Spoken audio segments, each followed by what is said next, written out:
Дикая пьяная обезьяна. Именно так называют негативные мысли ряд духовных школ. Как их убрать, либо минимизировать в своей жизни, об этом мой сегодняшний ролик.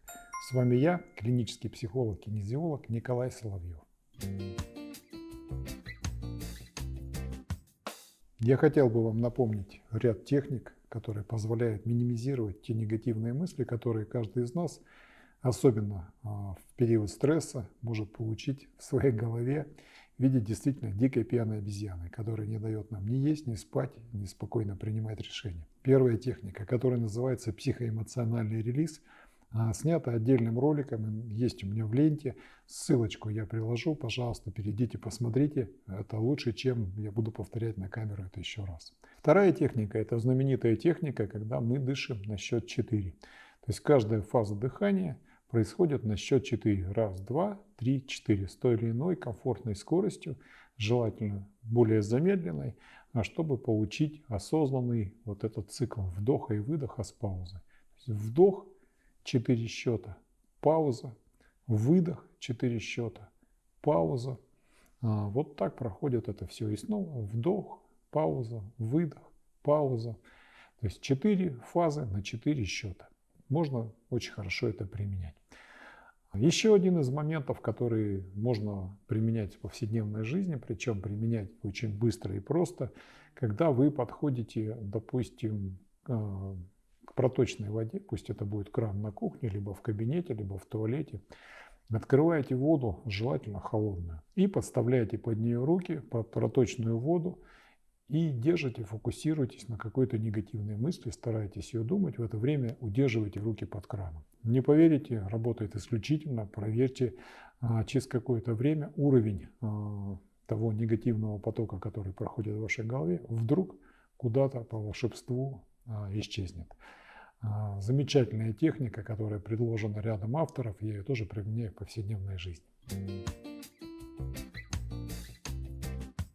Если мы говорим о какой-то системной работе, то здесь не обойдется без медитативных техник. Медитация – это одно из состояний человека, когда возможно отделить наши мысли, наше сознание, подсознание и понять, что это процесс абсолютно разный. Ненадолго успокоившись и поняв это, уделив этому буквально 5 минут в своей жизни, сделав это повседневной практикой, вы резко снизите тот негативный фон мыслительной деятельности, который вас может, как и меня, время от времени накрывать. Я это делаю.